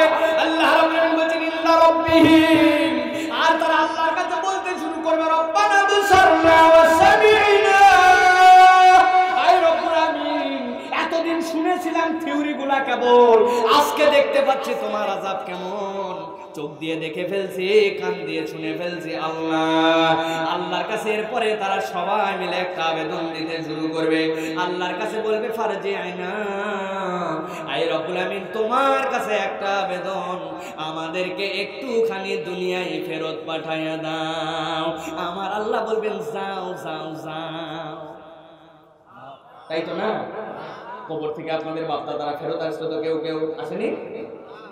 প্রিয় মুসলমান ভালো করে বোঝেন, ওই মানুষগুলো আল্লাহর কাছে বলতে শুরু করবে ফারজিনা, আমাদেরকে ফেরত পাঠাও। কেন ফেরত যেতে চায়? এখানেই মূল কথা লুকায়িত আছে। এই শ্রেণীর মানুষের অপরাধ কি ছিল, যেই কারণে গেড়ি ভাঙিয়ে দেওয়া হলো, যেই কারণে তারা চিৎকার করে বলতে শুরু করে আল্লাহর কাছে, আল্লাহ আজকে আযাব দিতে ফেলছি, আল্লাহ আমাদেরকে দুনিয়ায় পাঠাও। আল্লাহ জিজ্ঞাসা করবেন, বেটা দুনিয়ায় তো এতদিন ছিলি, কেন আবার দুনিয়ায় যাবে? আল্লাহর কাছে যাওয়ার পরে ওই সময় তারা বলবে, আল্লাহ দুনিয়ায় যেতে চাই না, আমাল সালেহা, এক নম্বরে একটু ভালো কাজ করব, আর দুই নম্বরে ইন্না মুকিনুন, আগের বার পাক্কা ইমানদার হতে পারি নাই, এবার মজবুত ইমানদার আর বাম্পার বাম্পার ইবাদত করে আসব। আমার আল্লাহ বলবেন, আল আন, এখন এখন। ওই দিন যাওয়ার পরে টের পাওয়া যাবে যে এই দিন দিন নয়, আরো দিন। এই জন্য প্রিয় মুসলমান, এই দ্বিতীয় আয়াত থেকে আমাদেরকে মজবুত করে নিতে হবে দুইটা জিনিস। দুনিয়ায় আমাদের যতক্ষণ বাঁচবো, দুনিয়ার জিন্দেগিতে আমলে সলে করার জন্য চেষ্টা করতে হবে। আমলে সলে সারা জিন্দেগি চলতে পারে না। আমাদের মুসলমানদের দ্বিতীয় একটা ভুল, যারা নামাজ পড়ি, যারা রোজা রাখে, হজ করে ফেলছি, চিন্তা করি আমার থেকে ভালো আমলে সলে করনেওয়ালা কে আছে? কোরআন সুন্নাহর দৃষ্টিভঙ্গিতে নামাজ রোজা হজ যাকাত একটাও আমলে সলে নয়। বলে কি হুজুর মাই খাবেন নাকি হুজুর, আপনি নামাজ রোজা হজ যাকাত আমলে চলে নাই, মাথা খারাপ নাকি আপনার? ভালো করে একটু বুঝে নেন, মাথা খারাপ না মাথা ঠিক একটু বুঝে নেন। আমার নবী বলছেন, কি বলছেন জানেন? বুনিয়াল ইসলাম ওয়ালা খামসিন, ইসলামের ভিত্তিটা হচ্ছে 5টা মৌলিকত্বের উপরে। আপনার এই মাদ্রাসার মধ্যে কতগুলো ছাত্র আছে, ছাত্ররা প্রথম সাময়িক পরীক্ষা দেয়, দ্বিতীয় সাময়িক পরীক্ষা দেয়। এই মাদ্রাসার মধ্যে নাম টিকায় রাখতে হইলে কি করতে হয়? ক্লাসে আসতে হয়, ভর্তি হতে হয়, পরীক্ষা দিতে হয়, পাস করতে হয়। এইগুলা যদি আপনার না থাকে, আপনি মাদ্রাসার বারান্দার মধ্যে আর এই ফিল্ডের মধ্যে যতই খেলেন না কেন, আপনি এই মাদ্রাসার ছাত্র নন, ঠিক না? এখন আপনার নাম যদি স্কুলের মধ্যে টিকায় রাখতে হন, ইসলাম যদি সেই স্কুল হয়, আমার নবী বলছেন তার মৌলিক 5টা ভিত্তি আছে। তুমি যদি ইমানের স্বীকৃতি দাও, তুমি যদি নামাজ পড়ো, তুমি যদি রোজা রাখো, হজ পড়ো, বলে হজ ফরজ হলে করে ফেলো, যাকাত আদায় করে দাও, এই 5টা কাজ যদি তুমি করো, স্কুলে তোমার নাম আছে। নচেত ইসলামের স্কুলেই তোমার নাম নাই। যেই কাজ না করলে নাম থাকে না, ওই কাজ আবার ভালো কেমন করে হয়? ওই কাজ তো মৌলিক কাজ, ভালো কাজ, ঠিক আছে, কিন্তু ওইটা করা ছাড়া আমার উপায় নাই, ঠিক না? এক লোক আছে আমাদের মুরব্বির কাছে, চাচা একটু গোল্লা খান, পাবনা সুইটসের গোল্লা একটা খান। চাচা এই কি জন্য গোল্লা খাচ্ছিস? আমার ছেলে 33 পাইছে।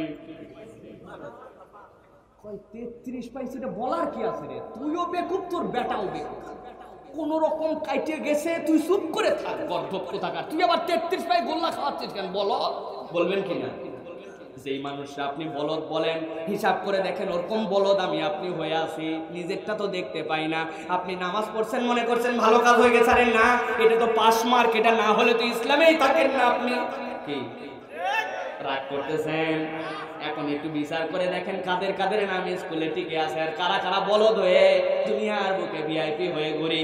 আজান হয়, যুবক মসজিদে যায় না, মসজিদের পাশ থেকে বরং অন্যদিকে চলে যায়। আবার নামাজ পড়ার কথা বললে কাপড় ঠিক নেই, কাপড় ঠিক নেই। এই আবার মুসলমান, প্রিয় মুসলমান, তাহলে ভালো কাজ কি? এইগুলা সব আপনাকে করতে হবে। সাথে সাথে দুনিয়ার জন্য কাজ করতে হবে, মানুষের জন্য কাজ করতে হবে।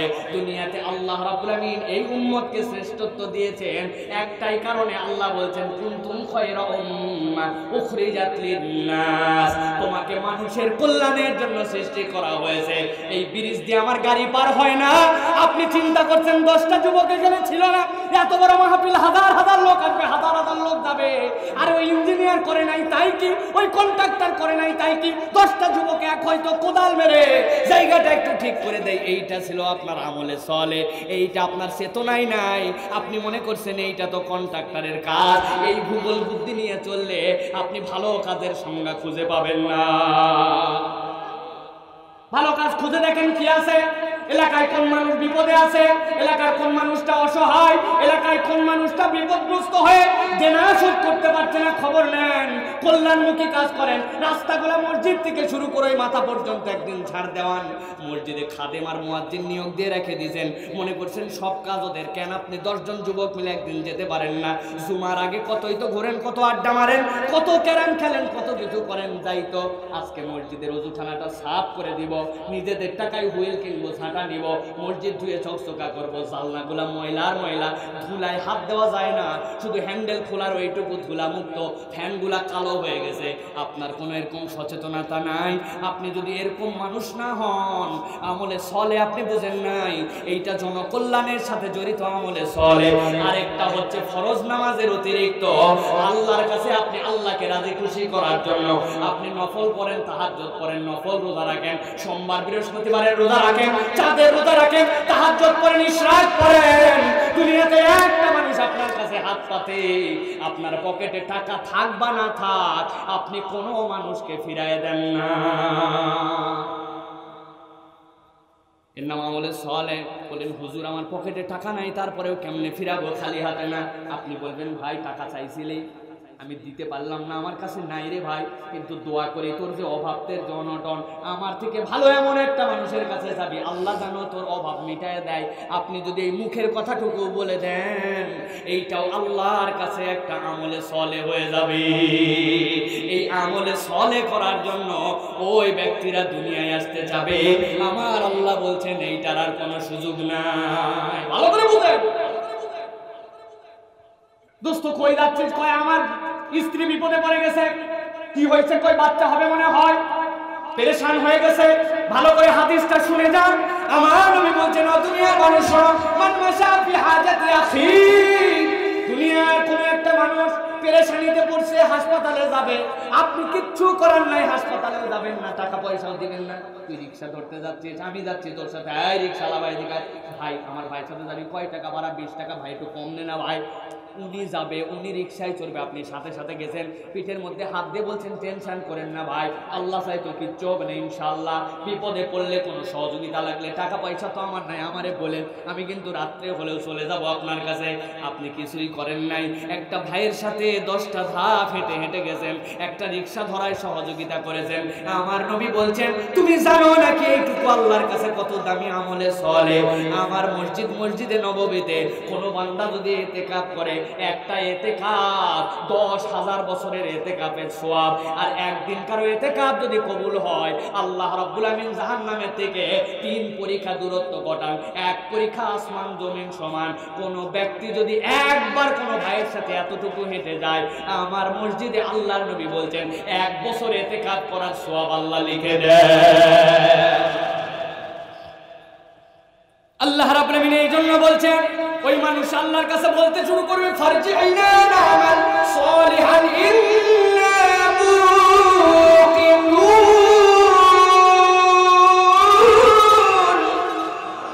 আমার আল্লাহ রাব্বুল আমিনের কাছে তারা ফরিয়াদ করবে, রব্বুল আমিন দুনিয়ায় ফেরত পাঠাও, আমলে সালে করব, আর দুনিয়ায় ফেরত পাঠাও পাক্কা পাক্কা ঈমানদার হব আল্লাহর কাছে। এই জন্য এই আয়াতে কারিমার আলোকে ফরিয়াদ। আল্লাহ ভাঙ্গা দেখতে চাই না, আল্লাহর কাছে মাথা নিচু করতেও চাই না, কিয়ামতের দিনে আল্লাহ আযাব দেখে এই কথাও বলতে চাই না। এই জন্য দুনিয়া থেকে ঈমান মজবুত করে আর আমলে সালে করে আল্লাহর কাছে যেতে হবে। রাজি আছে? কারা কারা রাজি আছেন? হাত তোলেন। আল্লাহকে দেখান, সাহস থাকলে তুলেন, তাছাড়া তুলেন না, ফাও ফাও তুলেন না, কিন্তু 2 হাত টান করে তুলেন, টন টনা করে তুলেন। আল্লাহ আজকের এই মাহফিল থেকে আমরা শপথ নিলাম, খারাপ স্বভাব দূর করব। আল্লাহ তোমার জন্য আজকের থেকে ভালো মানুষ হয়ে ভালো কাজ করার চেষ্টা করব। পারবেন ইনশাআল্লাহ? টান করে তুলেন, বলেন পারবেন ইনশাআল্লাহ? যারা পারবেন এটা তাকবীর দিয়ে আল্লাহকে দেখান, লিল্লাহে তাকবীর। হয় না হিম্মত করে লিল্লাহে তাকবীর, লিল্লাহে কবুল করবেন, আল্লাহুম্মা আমিন। প্রিয় ভাইয়েরা, আল্লাহ রাব্বুল আলামিন আমাদেরকে আজকে যে আমরা কোরআন থেকে কথা শুনছি, আজকে যে আমরা কোরআনের যে কথাগুলো বলছি, এই কথাগুলোর বুঝ আমাদেরকে দান করেন। এই কথাগুলো আল্লাহ রাব্বুল আলামিন আমাদের অন্তরে ধারণ করার তৌফিক দান করেন। বেশি কথা নয়, কথা যদি বুঝতে পারি তাহলে এই কথাগুলাই আমাদের জন্য নাজাতের ওসিলা হয়ে যাবে।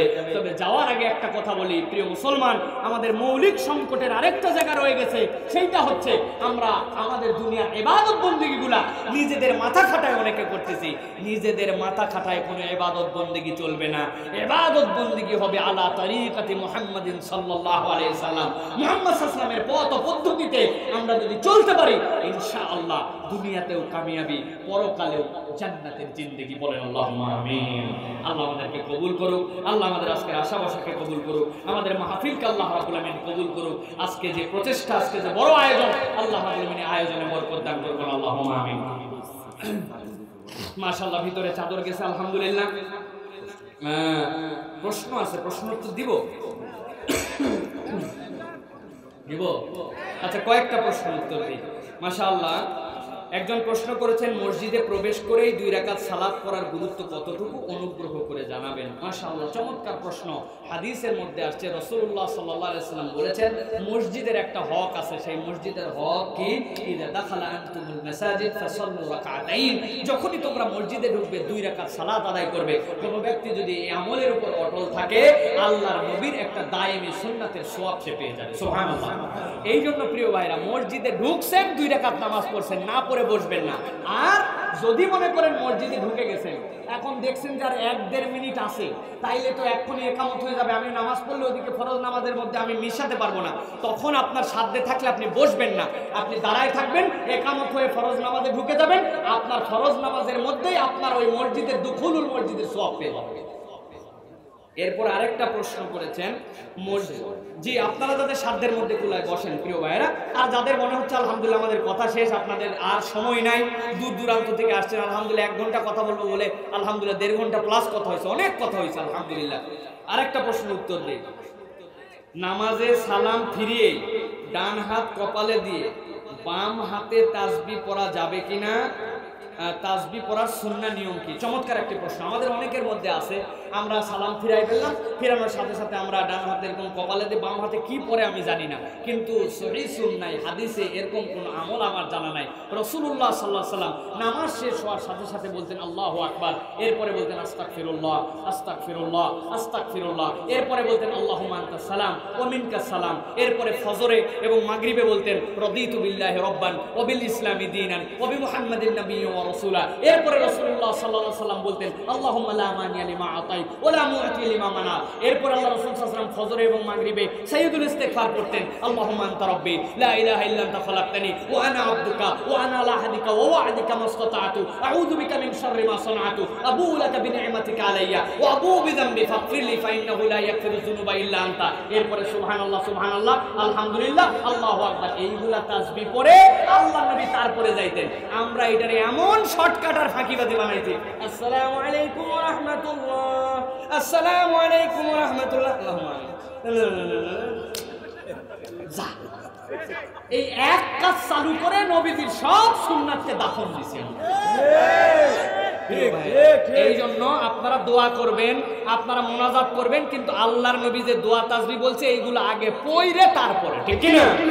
আল্লাহ আমাদেরকে বুঝদান করুক। আর জি, আচ্ছা, আরো প্রশ্ন আছে? এই যে বলা হয়ে গেছে, প্রত্যেক নামাজে সালাম ফিরিয়ে মুক্তাদির দিকে মুখ ফিরাবে নাকি শুধু ফজর আর আসরে মুখ ফিরাবে? চমৎকার একটা প্রশ্ন। এই প্রশ্ন আমাদের সমাজে নাই। রাসূলুল্লাহ সাল্লাল্লাহু আলাইহি ওয়াসাল্লামের ইন এভরিডে 5 টাইমস এটা রাসূল সাল্লাল্লাহু আলাইহি ওয়াসাল্লামের সুন্নাহ ছিল, ফজর, যোহর, আসর, মাগরিব, যত নামাজ আছে সব নামাজে রাসূলুল্লাহ সাল্লাল্লাহু আলাইহি ওয়াসাল্লাম সালাম ফিরায়া মুক্তাদির দিকে ঘুরে বসতেন। আমরা জানি না তো, অনেক সময় বিরক্ত হয়ে যেতে পারি আমরা। কারণ কি? কারণ আছে তো, ইমাম তো তার ডিউটি শেষ করছে, আল্লাহ চুমু দিয়ে তো শেষ করছে, ইমাম সাহেব আর ঘোরারই দরকার কি, তাই না? ইমাম সাহেব ঘুরলে তো দোয়া তাসবিহ পড়া লাগবে, মুসল্লি তবে না প্র্যাকটিস করবে। দ্বিতীয় একটা ক্ষতি হয়েছে আমাদের এই জায়গায় ভাই, ভালো করে বোঝেন।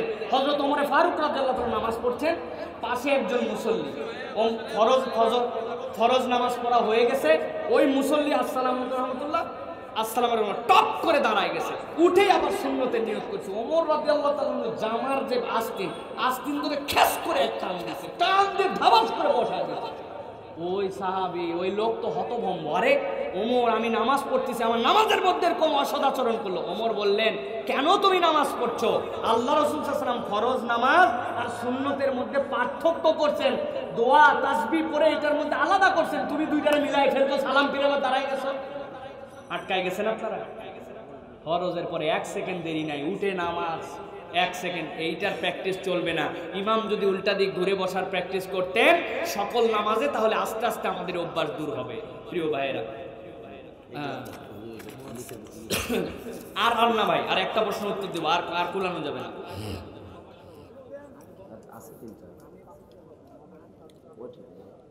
মেয়েরা যদি রাজি থাকে তাহলে পিতার ক্রয় করা জমি ছেলেদের নামে দিতে পারবে কিনা? মূলত বুঝাতে চাইছেন এক বাপের 2 মেয়ে 2 ছেলে আছে, এখন জমি জমা বন্টনের সময় মেয়েরা ভাইদেরকে জমি দিয়ে দিতে পারবে কিনা, তাই তো?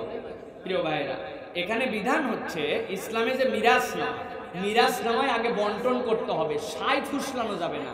বাবা আমি হজে যাচ্ছি, তোদের জন্য সোনার গয়না নিয়ে আসবো ইনশাআল্লাহ, নাতি নাতনির জন্য কানফুল নিয়ে আসবো, মা মাফ করে দিল, তোর ভাইদেরকে জমি দিয়ে দিছি। মেয়ে ও বাপ হজে যাচ্ছে, ভিতরে দুঃখ কামরা নিয়ে আর বলে যা মাফ করলাম। এইরকম বড় বড় হাই ফেলে মা আল্লাহ বোঝে না, এই সকল টাউটামি চলবে না। প্রিয় ভাইরা, আপনার মেয়েকে আপনার সব জমি জমা বুঝাইয়া দিতে হবে, এই জমি মা তোর ভাগ, আবার নলার ভাগ একজন আর ভিটার ভাগ একজন, আর সব মাঠের পাতারা জমি যেগুলোর দাম এগুলো বোনদেরকে দিচ্ছে, আর কাছাকাছি জমি যেগুলা জমি আছে বাজারে এইগুলো নিচ্ছে না, সবগুলা রেশিওতে সমান করে ভাগ করে দিচ্ছে। এরপরে বোনের হিম্মত আছে যে যা ভাই আমি তোরে হেবা করে দিলাম, এইগুলো জমি নিলাম না, এইটা জায়েজ। কিন্তু আপনি সিস্টেমবাজি করে 2 জনের মধ্যে আলাদা করবেন, কিয়ামতের দিন ওই যে প্রথম যেটা বলছি সূরা ইব্রাহিমের 42 নম্বর আয়াতের আলোকে হা করে থাকা লাগবে, জালেম হয়ে যাবেন আপনি। আল্লাহ আমাদেরকে হেফাজত। আপনি দাঁড়ান না, বসেন, আর কোনো প্রশ্ন উত্তর দেওয়া হবে না। সুবহানাল্লাহি ওয়া বিহামদিহি, আশহাদু আল্লা ইলাহা